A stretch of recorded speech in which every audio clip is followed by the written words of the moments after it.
Episode 9.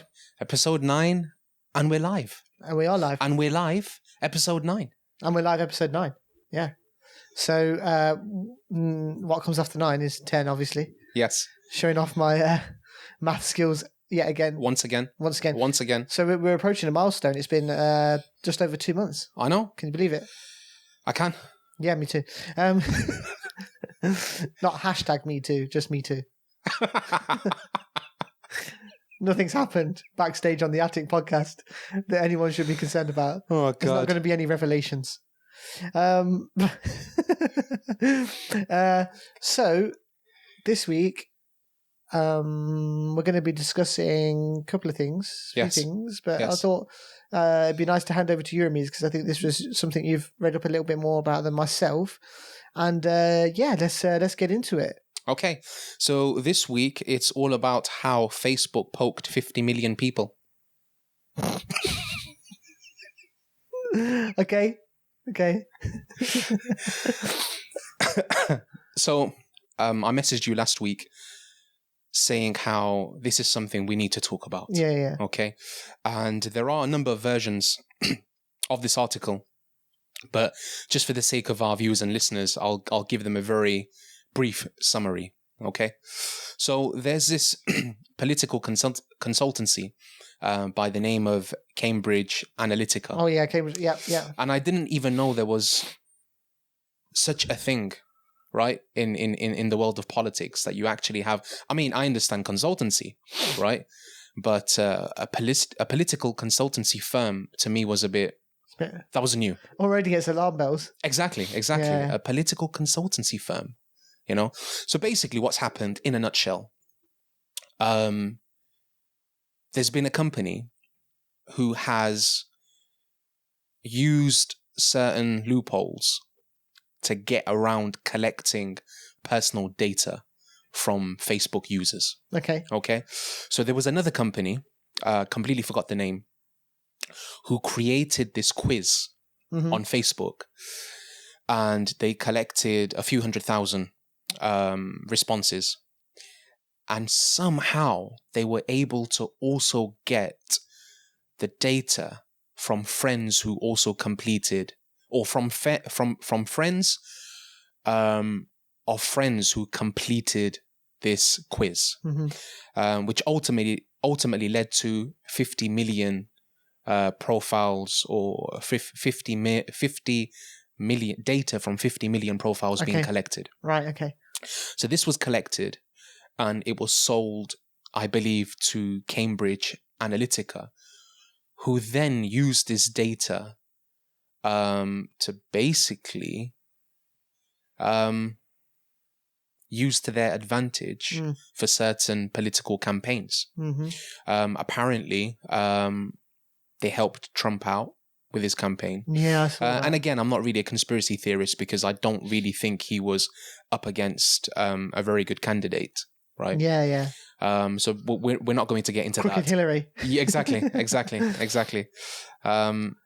And apparently their parent company is also involved in Nigerian politics. That is a lot. That is a lot. I didn't think there would be a need for a consultancy firm, a political consultancy firm, to be involved in Nigerian politics. I think by default, Nigerian politics don't need a campaign behind them in order for them to be corrupt. Yeah, exactly. Yeah. It doesn't make any sense to me. But that's basically what happened in a nutshell. And what's happened on the back of that, people have started a campaign to remove profiles from Facebook. And this was hilarious, and we can touch upon this in a bit more detail later. But someone tweeted Elon Musk and said, delete your profile. And he said, I didn't realize I had one. Okay. And he deleted... Serious? He deleted the SpaceX page, the Tesla page, and I believe his own profile as well. Yeah. Wow. Wow, Elon Musk as well. Yeah. Like, I saw Question Time on Thursday. Well, I watched it back from Thursday night. So Question Time's on every Thursday night. And obviously this was brought up and discussed quite a bit.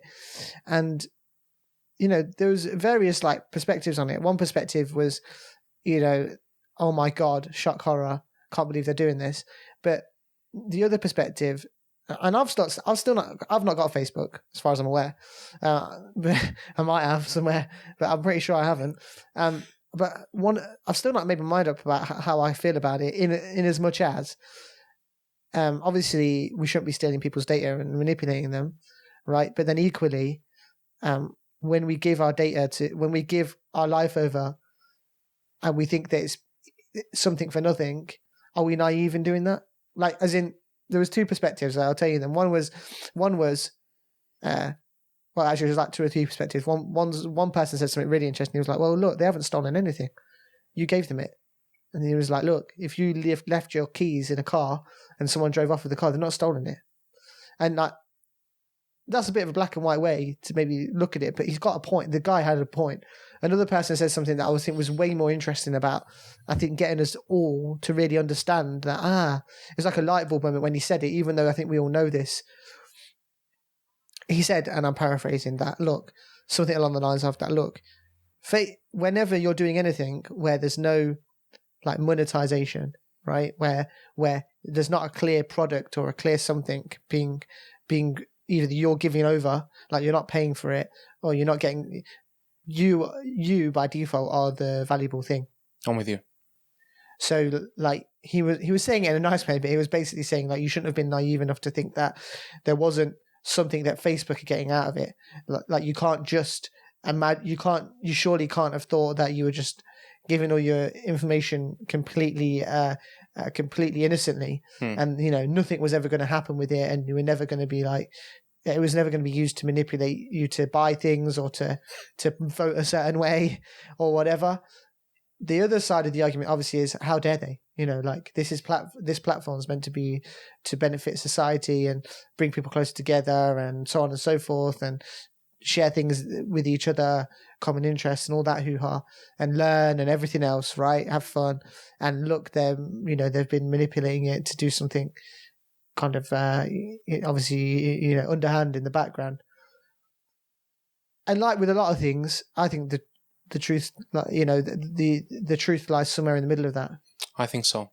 And I think you make a very interesting point about how the first example you gave, which was, if you're signing up to this service, to this platform, what do you expect Facebook to do? Now, I don't know if you've read this book. There's a book on this. There's a book on Facebook called The Facebook Effect. So I read this book a few years ago, and I was reading it from a business perspective, right? Because I wanted to find out how Zuckerberg was able to put together this, multi-billion-dollar company, this huge marketing powerhouse. I was just interested how he put it together, and I just wanted to know a little bit about his journey. Yeah, of course. But this is interesting now in light of what's recently happened. The whole reason why Facebook was created was because Zuckerberg was a massive believer of open transparency. Okay. So if you read this book, this concept is reiterated throughout the entire book.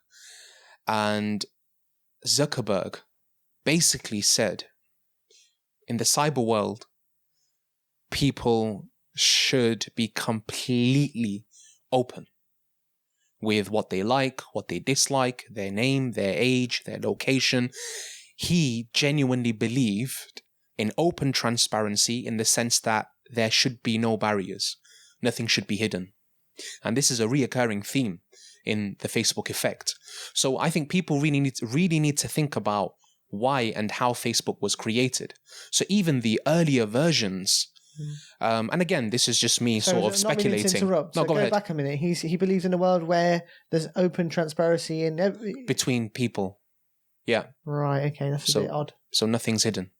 Yeah. That's and if you see Facebook, it is a little bit like that. As in, yeah. Right? Because I can even see the pages you like, the people you follow. Right? The internet, the Facebook version of Imran is an open book. Effectively. So that was a reoccurring theme. And just to kind of get back to the point I was making, which was, if you look at the earlier versions of Facebook, you'll see, unfortunately, it was about exposing people. Right? So he made a prototype of Facebook, and it was dedicated to his specific campus, and it was all sort of connected to, women and the sort of, people you liked, and you could rate them and stuff like that. Really? Yeah. I mean, there's this whole, that's another story, and I don't want to touch upon it. Because I know that it started in the university, didn't it? It started in the university, and the first vision for it was to get all the other colleges and universities on board. Okay. Right, and then obviously it grew like crazy, and it turned into this worldwide phenomenon. It just took off. But I want people to read about why it was first created, right? Why it was first created. And read this book, because it's a very fascinating book if you're into business, because within 6 months of Facebook being operational, someone offered him $10 million to buy it outright. Wow. Right? And 6 months from concept to 10 mil. To 10 million is outstanding. What I think is interesting about that, and something I find quite funny, is that, and I thought this a while ago when I used to see Zuckerberg, even though I've not really ever done much research into Facebook, I kind of knew that it was started in university and this and that. And I know people were like, oh, it's almost as if, it's just come out of nowhere. It's not come out of nowhere. The guy's graduated from a very high level university. He's obviously a highly intelligent person. He dropped out, actually. Okay, fine. He dropped out, but he's still got an education of some kind. Of course. He was clever enough to get there in the first place. Exactly. What university was it? I think it was Harvard. There you go. Yeah. It's one of, if not the best university in America. Exactly. Fine, he didn't graduate. Probably even. But he invented that based on what he was learning, I would imagine. I mean, there's another debate around where Facebook came from. He had peers around him that were extremely intelligent as well. I'm of the opinion he stole the concept. Yeah, I'm not saying that I know everything about it. Someone said this to me before, and that's what someone said what you're saying to me before. I want people to research this. So look at something called Friendster. Read about Friendster, study the model very briefly, and then tell me if you come to the same conclusion. Because after reading that book, I was completely convinced that he basically copied Friendster. And wow, okay. So was that like another version? Yeah, basically. Designed by someone else? Yep. Okay. Yeah. And this is there's a quote by Picasso who said, good artists copy, and great artists steal. Wow. So imitation is the best. Yeah. Effectively, yeah. Yeah. The thing is that, like, without going off topic of this Facebook thing, like, that is interesting, because another great American institution, I don't know if you've seen the movie, this is a movie I definitely recommend. Go on. I watched it on a plane to America, funnily enough. The movie about McDonald's. Mate. Have you seen it? Amazing film. And I watched it. Cool, I watched it on the plane as well. Serious? Yeah. It was from Beijing to London. It's a really good movie. Really good film. It's really interesting. And I think it's done really well, because it's like, I was speaking to my boss, and he was saying you should watch that movie. It's a good movie. And I think then they had it on. I was with my boss. It was like a business trip thing, and like, I said to him, it's not, because I was saying it's not going to be like some silly thing where they're doing loads of over the top stuff. I just want the story. And he was like, no, it's really well done. It really is, isn't it? It's just like there's no like stupid drama in there. No, it's just a proper story about what basically would have happened. And rather than ruin it for anyone, I'd really recommend watching that, because that's another good. What is it called? The Founder. The Founder, yeah. The Founder. It's another good example of how, like, maybe the person who ended up at the top of the chain didn't originally have the idea, but he had something else that made it into a beast, basically. I think Drive. Yeah, Drive. I mean, I'm not a fan of him, actually, as it happens. Like, I think what he did was wrong. Yep. Like, it was very underhand, and it was quite nasty in the end. But if we're just talking about it from a pure business perspective, and I think business is portrayed to be a little bit like that, a little bit cutthroat. I don't think it needs to be. I don't think it needs to be, but I think when you've got multi-billion pound, dollar, whatever businesses, at some point somewhere you'll find people that have at some time been very cutthroat. That's what I think. No, I agree with you. I think the sole trader or the small, the SME that's turning over a few 100,000 a year, or even say $1 million a year or something like this, right? I think they're not necessarily cutthroat people. They're usually people who are either making a product that is that has a certain need and it's got a high need, or they're providing a service that people want, or they're providing a high quality product, or whatever it is, right? And as a result, they've been able to make some money good money out of it. But I think when you get up the corporate, when it starts to become a monster, that's when it can get a bit I think underhand and a bit snidey. I agree with you. You know, like I agree with you. Obviously, this is what I'm saying. Mark Zuckerberg must have had intelligent peers and must have been intelligent himself, because if someone had offered me £10 million after 6 months, even though it's now $1 billion company, yes, I'd have been like, wait a minute, I'm done for life. Yeah. Do you know what I mean? Well, this is the other thing. I don't know if you would, but I would. He wasn't really interested in money.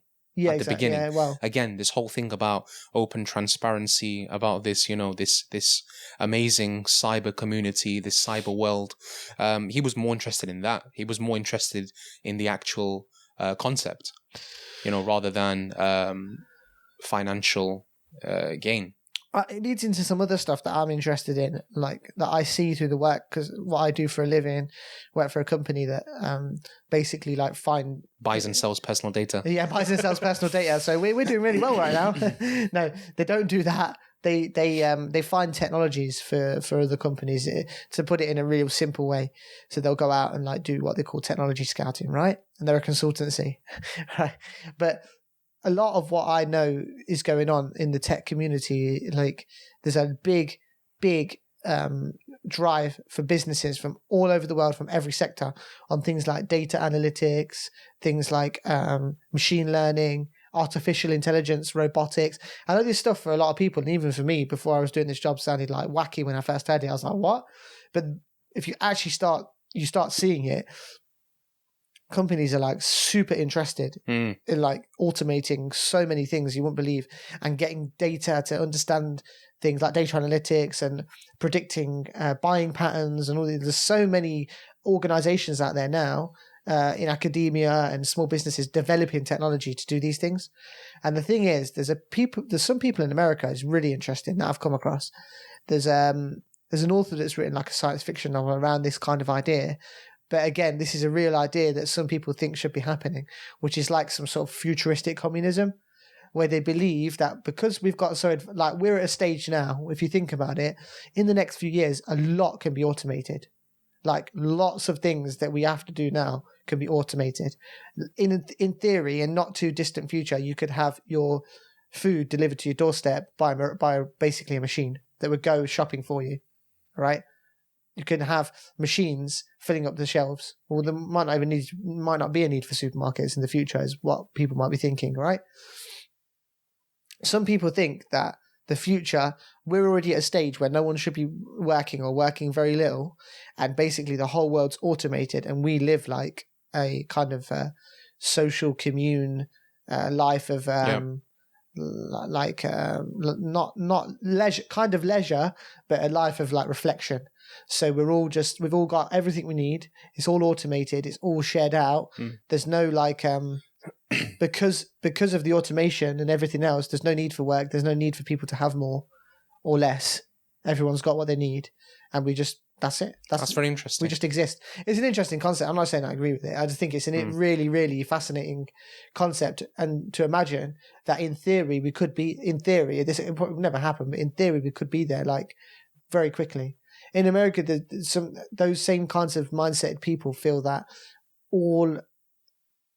I can't probably do it justice and explain it properly, but all computer program, every kind of computer program should be available to everybody. Nothing should be confidential.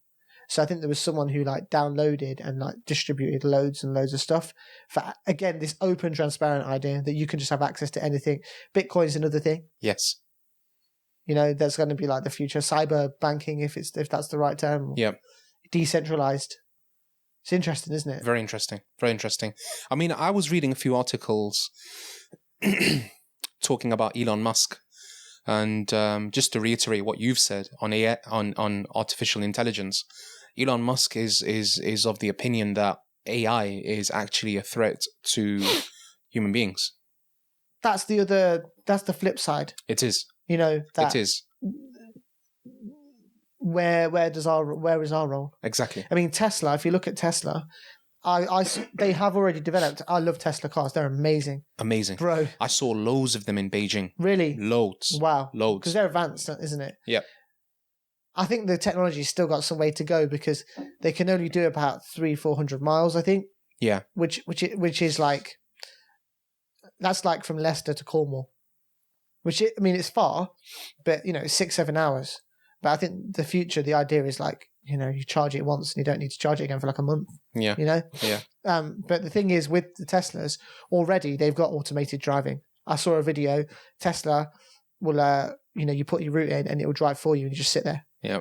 And they've also got something where they download all your routes onto a hard drive. Yeah. And it recognizes that route. So every time you go, it can just auto drive that route for you. Yeah. Which is amazing. It's amazing, but again, it's like, it's really funny because if you go back, let's say you go back to let's just choose a random time.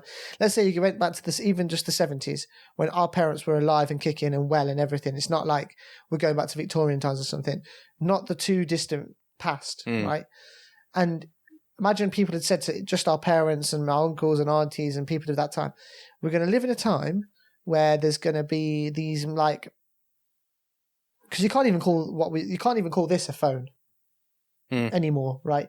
People are going to carry around, like, imagine trying to explain to someone at that time it's a mini laptop, effectively. They wouldn't even know what a laptop was then, innit? Like computer, a mini kind of computer, and they'd still be like, "What's a computer?" Yeah, right? Because it's such a new concept. Yeah, it's going to be a mini computer. You're going to be able to watch unlimited everything on it. Yeah, listen to unlimited everything on it.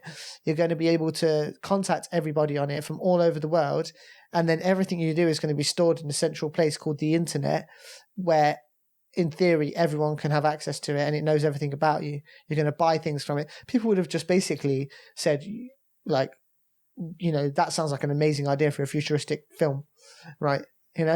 Even sliding doors. Have you seen, well, talking about sliding doors, were you ever a Star Trek fan?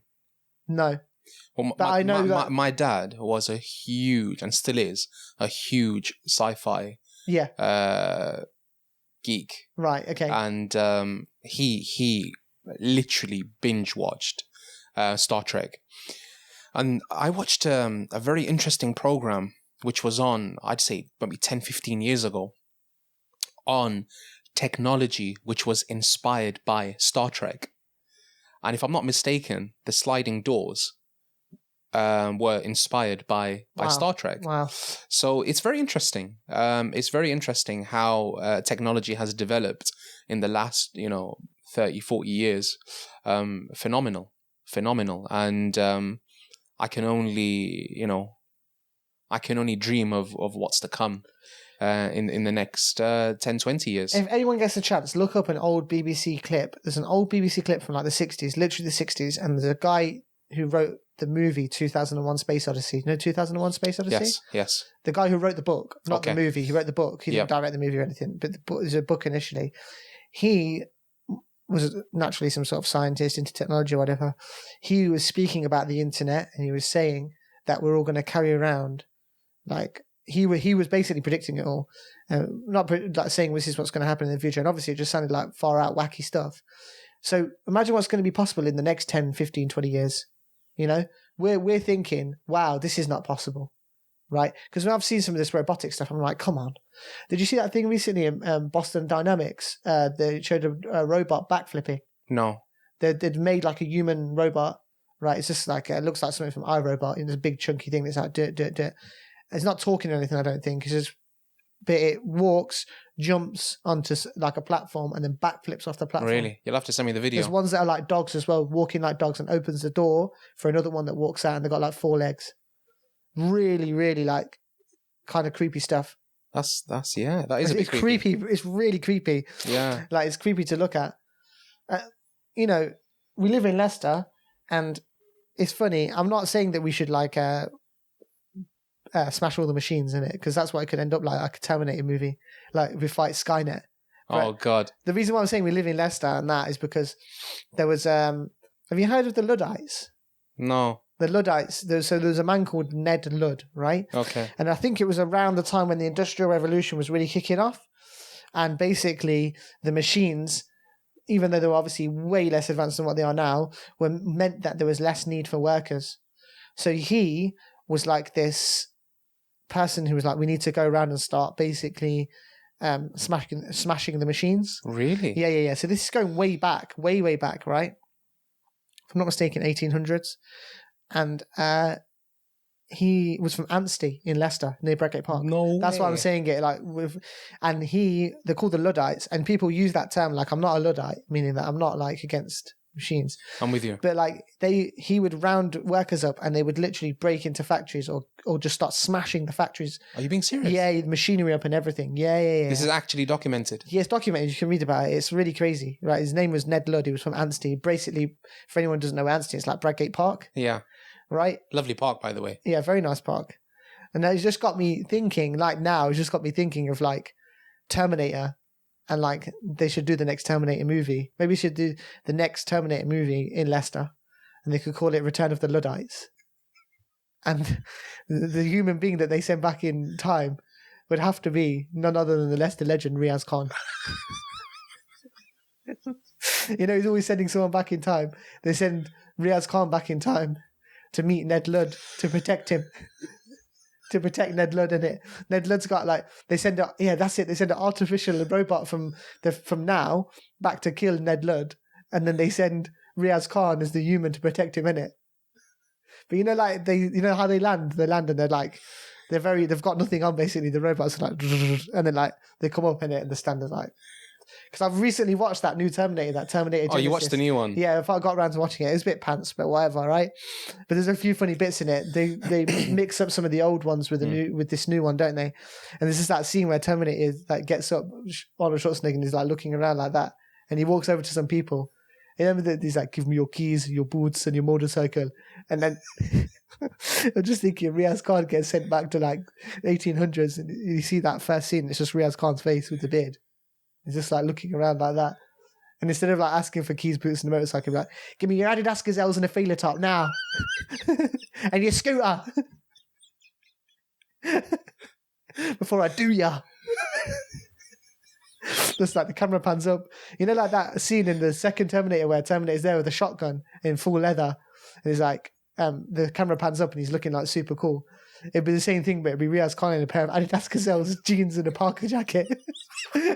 And he gets on Terminator 2, he gets on like a proper chopper in it. Riaz will just get on a moped.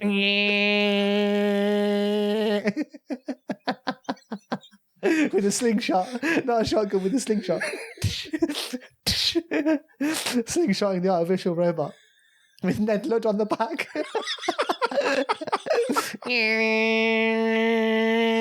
Like a Vespa moped.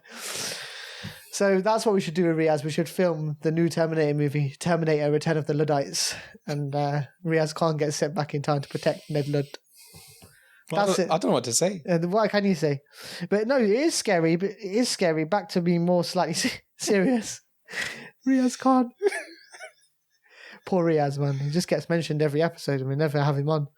That's the feature we're going to do with Riaz. It's going to be a feature-length movie.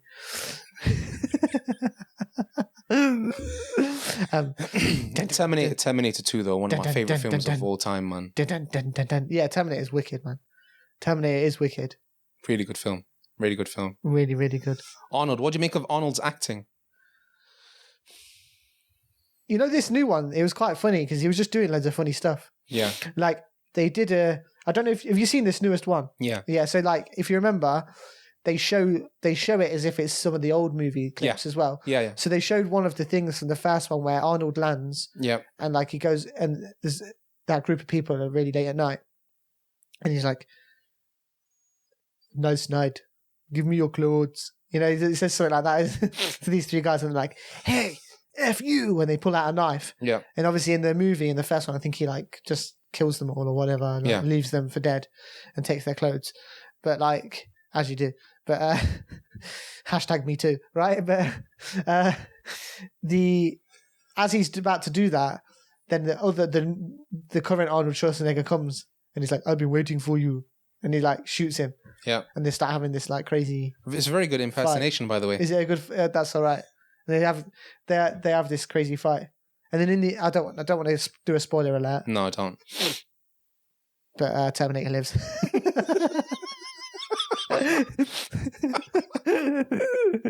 It's like doing a spoiler alert. Do you remember that movie, The Sixth Sense? Yeah. Yeah.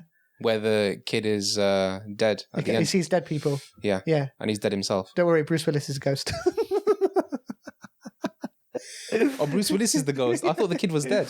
I think it's a two-wave thing. Is it? I think so. Or it could be interpreted. So the whole twist was that in the end, the guy who's like meant Bruce Willis is not alive, but you're made to think that he is until the end. You realise he's a ghost as well. So if you're thinking about watching The Sixth Sense, spoiler alert. Because I've not watched it in a long time, and I thought it was the kid who was dead the whole time. I think it might be both. I think it's like turns out to be like some weird thing. I see dead people. You remember that? Yeah, I see dead people. I can't really remember the movie. I don't even remember really watching it. I just remember seeing loads of creepy What's the name of the director? Is it that M. Night Shyamalan? I don't know. He's got a long... I just don't know how to say it. I'm just wanting to do more spoiler alerts of movies. But yeah, I think we'll get a lot of hate. We might lose some viewers. What have I watched recently? I can't really spoiler alert much. So, Murder on the Orient Express. That movie, yeah, they all did it.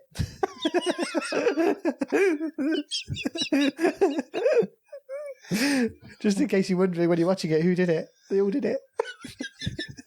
It's Poirot, isn't it? You know Poirot? That rubbish thing that used to be on with the massive French moustache. That thing used to be on ITV for like 2 hours every Sunday. No. They did a movie of Poirot called Murder on the Orient Express, like a murder mystery. Okay. Where there's like this gangster that gets murdered and no one knows who did it. And everyone's got a plausible reason for doing it. Okay. Or it rings a bell. Kind of thing. It does ring a bell. But it turns out everyone did it together. I think that's enough for this week. Sorry, I want to keep reiterating it just so that people get angry. Okay. Oh, God. Interesting fact about Arnold. 3 things he said he was going to do in his life, which he achieved. Yep. I'm trying not to laugh. The first one, genuinely, these were his ambitions, right? To become the most famous bodybuilder in the history of mankind. Fine. Achieve that. To make it to Hollywood. Okay. And to marry a Kennedy. To marry? A Kennedy. A Kennedy? What, as in like from the family. Like the John F. Kennedy family? Yeah. He married a Kennedy? Yeah, he did. Did he? Yeah, he did all 3 things, man. What, married like one of the granddaughters or something? I'm not too sure how that lady was connected, but... It's a bit weird though, isn't it? A very strange fantasy. A very strange fantasy. Third one's a really odd... But he is an odd guy, Arnold is. I don't care what anyone says. Yeah. He was like really influenced by Eastern European dictators. He was a Hitler fan and stuff, wasn't he? Yeah. But he... I read something about his workout regime, and when he was a kid, when he started working out, when he was a teenager, he used to cycle to the gym in Austria. And imagining how Austria is, and like him saying that he cycled there, I don't think it was a 5-minute bike ride. I think it was quite far, you know. Yeah. Like it was like a workout in of itself. Yeah. He'd get there, do his workout, and apparently when he was cycling back, if he felt like he should have done more, he would stop, turn around, and go back and work out some more until he felt that he'd done enough. Crazy. Yeah. Well, that's the thing, you know, with the old school bodybuilders, it was very common for them to work out for a few hours. Yeah, they're mental. Yeah. And then obviously recently, people like Dorian Yates. He's the one really interesting, isn't it? Yates. Yeah. Very, very interesting. As in like his workouts. Yeah. Yeah. 45 minutes. HIIT training, yeah. Just 45 minutes, but like... Very focused, very concentrated. But it's like, it'll kill you. That's the thing. Yeah. Because you think 45 minutes, I could do 45 minutes. Yeah, but he's just literally killing his muscles, like not stopping. He is, and he was in phenomenal shape. Yeah. The guy. But I still prefer the whole Arnold physique. Well, I think that era was like people still look reasonably normal. Yes. As in it didn't, like, this era now, bodybuilders look really odd. No, they do look strange. They look like odd dudes, man. Yeah, no, they do. They do. Dorian looked a bit weird. Dorian, I think, got too big. Yeah, it just looked weird. Yeah. But that era, even before Arnold, the Mr. Olympia before Arnold, Frank Zane. Yeah. He was in really good shape. Yeah, there was a lot of guys. Really good shape. And that physique looked achievable. Yeah. And now, the physiques now, they don't look achievable unless you inject your body with all sorts. Yeah, it's really odd. Very strange. It's really odd what they're doing, man. Really, really odd, these bodybuilder guys, the stuff they do. But Arnold was a very strange guy. Apparently, when his dad died, his mum rang him and was like, you need to come to the funeral. And he's like, oh, I can't. I've got a bodybuilding contest in like... Really? That clashes with it. Yeah. Wow. He says it in his documentary. There's a documentary called... Well, not his documentary. There's an old documentary called Pumping Iron. Yes, I've watched Pumping Iron. Yeah. But I think it focuses a lot on Arnold because he won quite a few competitions. He did. So I've got his book at home, Total Recall, but I haven't read it yet. Oh, okay, yeah. It talks about his life. Oh, really? Yeah. I thought you meant the movie. No, it talks about his life. Really? Yeah. Is it? Yeah. It's quite a big book. Yeah, he's a bit of an odd guy. Okay. He is an odd dude. Yeah. There's he, like I say, he was influenced by evil dictators and stuff like this. Like, isn't he liked dictators? Really? Yeah. Like, they're his idols in a lot of ways. Again, some really strange ideas, man. He enjoyed handing out the death penalty when he was governor of California. Yeah, no, he did. It was under Bush's time, wasn't it? Yes. Yeah. Yes. Yeah. He's a really... But he's made a comeback, hasn't he? He's like bodybuilding again now and stuff. He's Is he? Yeah. As in, like, not like how he was. He's not going to be competing, though, yeah, obviously. but he's like working out and stuff. He's in good like shape, man, for his the age. gym scene and everything, yeah. He's in very good shape for his age. Yeah. And Stallone as well. Stallone's... Oh, you know what? This wasn't scripted for our listeners and viewers, but at some point, Stallone and Arnold were really competing. Yeah. You know, he'd put out Commando, he'd put out Rambo. Yeah. They were basically, going head to head. Yeah. You know, not back to back like Kappa. No, they were both cool. I prefer Stallone. I think Stallone's less weird. Do you think so? Yeah. Adrian!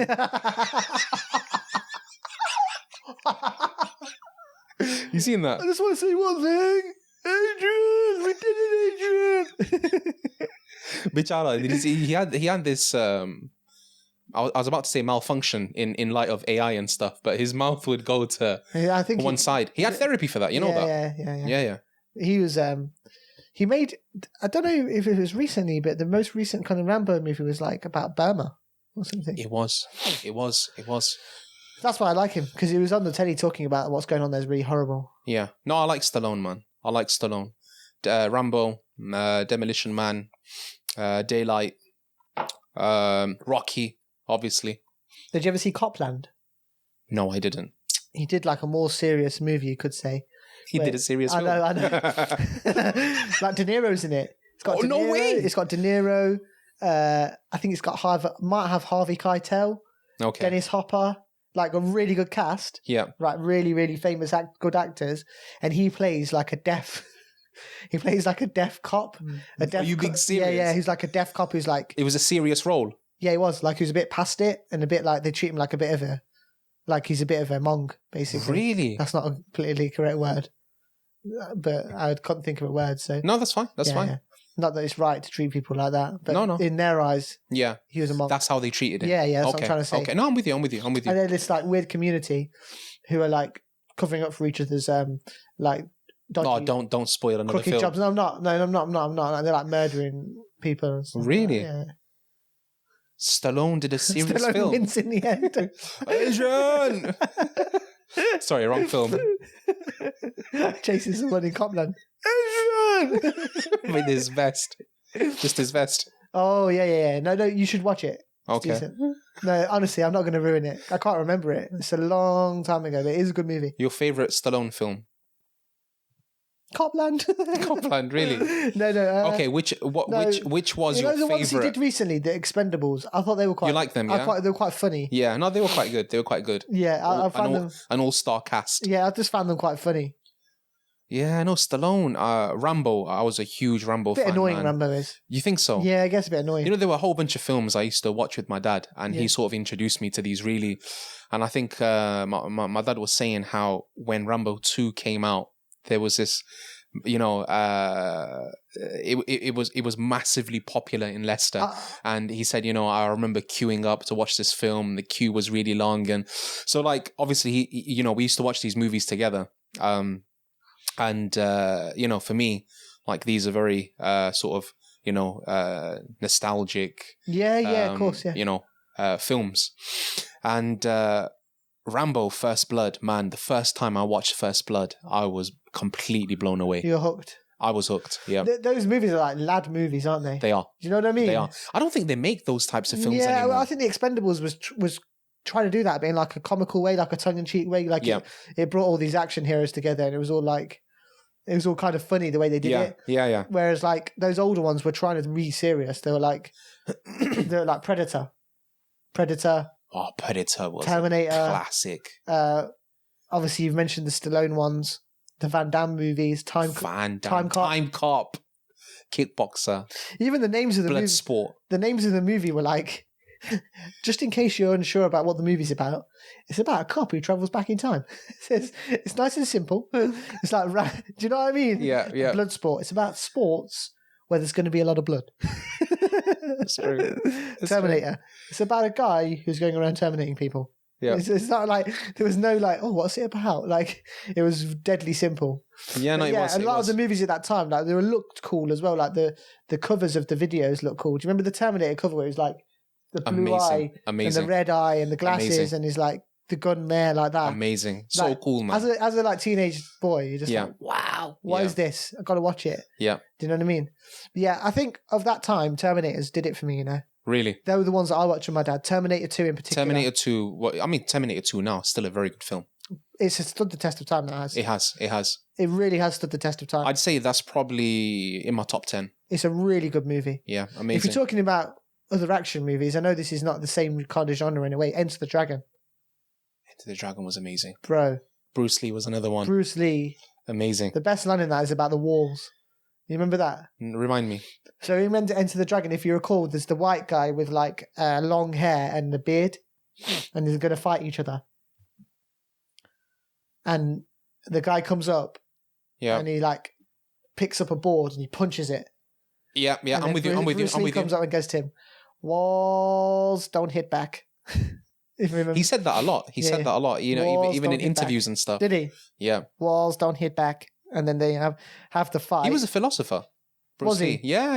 He was really into philosophy. Oh, really? Have you seen that video where he says, "You put water into a cup, it becomes the cup. You put water into a bottle, it becomes a bottle. You put it into a teacup, it becomes the teacup. Now water can flow, or it can crash. Be water, my friend." Really? Yeah, amazing. I know that because the first time I saw that, right, as a young teen, again, completely blown away. Yeah, I wanted to be like water. Yeah, definitely. Yeah, he's sparkling awesome. Sparkling water. Yeah, fizzy. Yeah. No, he's Bruce Lee, man. Yeah, legend. Did you see any of the what was it called, man? By Jason Scott Lee, The Way of the Dragon. Is that like his life story or his something? life story? Amazing. No. Amazing. I haven't seen that. Yeah, I bought a few Bruce Lee books, man. Yeah, as a young teen. I bet they're interesting. Yeah, just reading sort of the theory behind Jeet Kune Do. I'm not too sure how to pronounce it. That was invented? his. Yeah, and a lot of it sort of stemmed from. It was basically a combination of Tai Chi and Chinese boxing, if I'm not mistaken. Oof. Yeah, or Wing Chun and Thai box. Wing Chun and Chinese boxing. His workouts were crazy, isn't it? Crazy, and he was in very good shape. Yeah. Very good. His death was a bit strange. I mean, there's a lot of conspiracy around that, isn't it? There is. I heard something recently, and even with what happened with his son. Yeah, that is odd. Very odd. The thing around his death, though, apparently, I heard something recently that kind of helps it make sense. That I think might have probably been the most accurate thing. It's not really a conspiracy, though. Sorry to disappoint. I think Chuck Norris was talking about it, and Chuck Norris said that basically Bruce started to lift weights, and he was going in heavy on the weights. Like really? As in like obviously he was a smaller guy, but he was ripped. Oh yeah. He was like into very low body fat as well. Yeah, exactly. He got into doing a lot of weights, right? And apparently he had injured his back a little bit with doing the weights. Really? It really started to hurt him, but he was carrying on with his training, right? And his training regime was crazy. You probably read it. Right? Yeah, no, it was. And he was given a really like high level of something to help with it, like a medication, and then simultaneously he apparently he didn't tell the doctor or something that he'd taken something else, and or whatever. He wasn't told that you can't take something else with it, and then simultaneously he took something else. Something else was prescribed to him at a certain point from somewhere else without realizing that he was on this medication. Apparently, that's what his body had a reaction to it. That was an epic scene, though. Him against Chuck Norris. Bro, it's too good. Amazing. Two legit tough guys as well. Yep. Two legit tough guys. The one that they say isn't legit is Steven Seagal. Apparently. And Van Damme's a bit of a questionable one as well, apparently. No, but Van Damme can... Here's an interesting fact about... He won competitions though, didn't he? Van Damme, if I'm not mistaken, was competing. The thing about Seagal, I think what people debate on is the actual martial art, is Aikido. I think they debate over how effective it is. I think that's what it is. But in terms of being a legit martial artist, I think, I don't think people have is it? Any issues with that. I believe that is basically where there is a difference of opinion. Oh, okay. Yeah. I think people differ over the actual science of Aikido, and they talk about how effective it is in the real world. Van Damme is a legitimate tough guy, man. Is it? Yeah. He can kick. Yeah. He can really kick. In fact, kickboxer. Yeah. A lot of the training they convey in kickboxer, him kicking the tree, him being chased by the dog and stuff. Apparently, these were all parts of his regime growing up. Wow. Yeah. So apparently these were real techniques that were used in his training, in his karate, whatever the name was. But no, I think I watched a documentary on Van Damme where he teaches someone how to kick, and I can't remember if he kicks a wooden block or he kicks some sort of tough material, and he basically dents the crap out of it. Really? Yeah. I think he's a real tough guy, man. Guy. Fair enough. Yeah. But yeah. But that era, man, was amazing. Van Damme, Seagal. I wasn't really into. I never got into. I wasn't really into him. It was very Channel 5 movie. Very cheesy and very. Like, I never got into him, but Stallone, Van Damme, and Arnold for me. Yeah, I'm with you totally.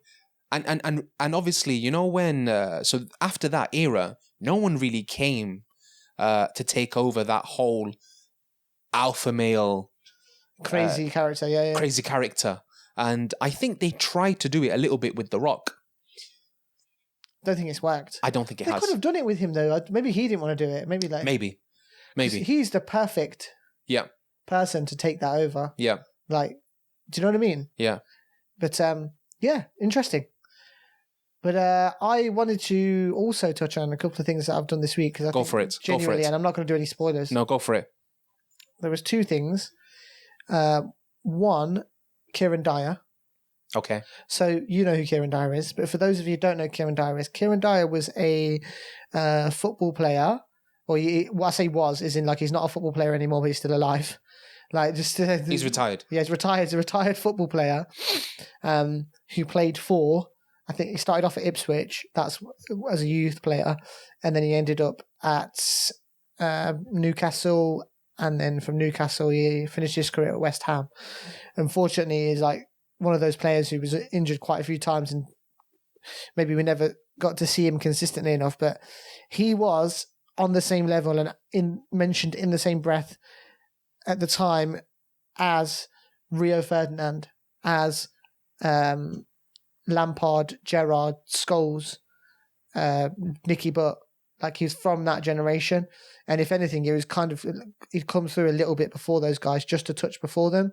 Like he was considered, one of England's top talents, right? Yeah.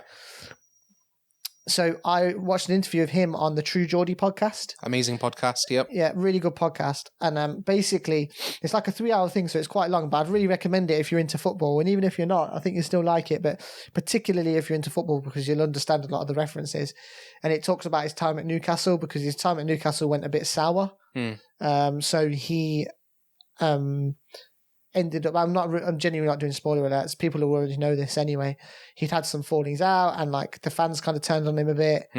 And it's really interesting. And the manager at the time, Bobby Robson, yes, who's considered like a Newcastle legend, and he is a football legend, right? I believe it's Sir Bobby Robson. Sir Bobby Robson, yeah, you're right. Yeah. Sorry, yeah. No, thanks for correcting me. Sir Bobby Robson. He said to Kieran Dyer when he was younger, when he wasn't at Newcastle, like in a different place, when he'd seen him play, that he was good enough to play for Barcelona. Really? And Sir Bobby Robson had managed Barcelona, so it's not like he was just saying it to gas him. Wow. He was like, one day you could play for Barcelona, like I could see you at Barcelona. So that was really fascinating stuff in there. And I really like Kieran Dyer after watching it, because I thought he was really open about what he's done wrong in his career, what's happened to him in his life. He's had some really difficult things happen. And it's like really funny as well. It's ups and downs. He talks about the football side. He talks about the personal life, talks about the mistakes, talks about the good things that he did. And it's just a really, really good interview, like really good discussion. It's really open. And one of the best things I've seen for ages. Like really good. So the Kieran Dyer interview, I definitely recommend. Okay. Particularly to football fans. Okay. Because I think all of us who are football fans, like a lot of us want to see ex-players talk about what it was like in the behind the scenes. Yeah. And it doesn't happen very often. No, it doesn't. It happens a bit, but like it's really good to see it, like, because he was a top player. It's not like he was playing for a rubbish club. He was playing like Newcastle at the time were like one of the top clubs. I remember, yeah. Yeah, you remember, right? And when we were growing up, they were one of the top 4 or 5, 6 clubs. They were always in Europe or competing for a European place. They were up there, they were, apart from like the top teams, they'd pretty much beat every other team. Yep. Obviously had Alan Shearer amongst many others, and he was kind of a part of all of that. So it was really good interview. So I recommend that. And then also I finally finished reading Dune. Ah, okay. So we're talking about sci-fi. If anyone doesn't know what Dune is, I'll give a little synopsis because I think it will help. Go for it. And I think maybe we could do this as a book review one time. Yeah. Touch on your book review and my book review. So guys, leave some comments if you want Imran and I to do some book reviews. We've read a fair amount of books, I'd say, over the last few years, and would be happy to give people a synopsis a brief sort of summary, I guess. Definitely. We're continually reading. I'm reading Moby Dick at the moment. Oh, really? Me and my wife are reading Moby Dick together. Wow. That's... So nice. Yeah, I'm enjoying that. I've only just started, but I'm enjoying that. But back to Dune. Dune for a moment. So I'd never really read sci-fi before. Yeah, you said. And in the past, I've not really watched a lot of sci-fi. It's more recent times I've got into watching a bit of sci-fi and enjoyed it. Yeah. And then Dune, I know to be one of like a bit of a classic novel, right? Okay. So I think it was written, I don't know, maybe 50s, and it's a precursor to Star Wars. It's a precursor to Pacific Rim. Yeah. Pacific Rim is really cool, by the way. Yeah. It's precursor to like even it gets a little bit of the Matrix people touch on, but the point is, for anybody who reads it, you can totally see where, in particular, I'd probably say Star Wars and a little bit of Pacific Rim get their inspiration from. Yeah. The landscape and everything, it's like dune, sandy, desert, these like different off-world communities and like different royal families. And obviously the picture's painted of a little bit of the way they look, and it's all like space agey, of course, right? And then the main character, or would it be a protagonist? Yes, it would be, yes. The main protagonist, he is like, like the teenager in Pacific Rim who's special. There's like, he's special, that's all I'll say. He's special, and he's from a special family, and other people know that he's special, and so there's people trying to protect him, there's people trying to get at him, I suppose. And it's quite a long novel, but it's got everything you want from a novel. It's got, the drama, it's well written, it's got good got a good decent climax. It's got, parts of it where there's twists and you're like, oh wow. But I would say if you've not read sci-fi before, just give it a chance, because I'd not read sci-fi before, and I do have to be honest, it was a bit tricky to stick with sometimes. Really? Because you're reading about stuff where there's like a made up language. So there's like made up names, there's made up language, there's a made up planet, right?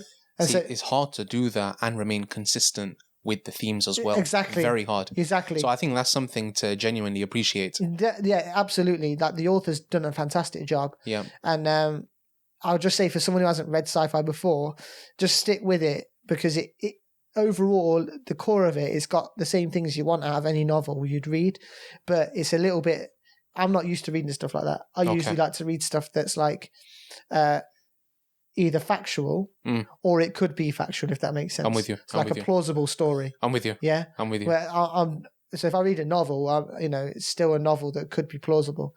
But I suppose one of my favourite book, 1984, which is also your favourite book. My favourite book, yes. Is, in a way, I suppose it is a sci-fi novel.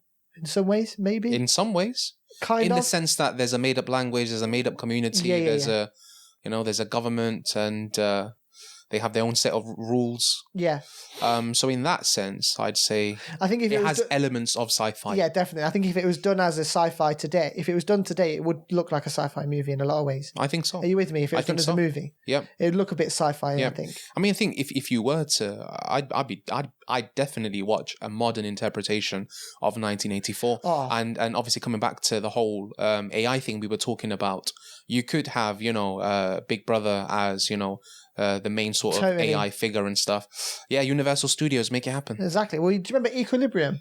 Oh, mate, I love that. That was film. kind of 1984. It was. That was very. It was. Emotions being sucked out of people. Probably, if you want to understand the book 1984, but you don't want to read it, watch Equilibrium. That's like a good. I'd say, yeah. Do you know what I mean? Yeah. It's like a totalitarian government. Yep. That's controlling everyone. Yeah.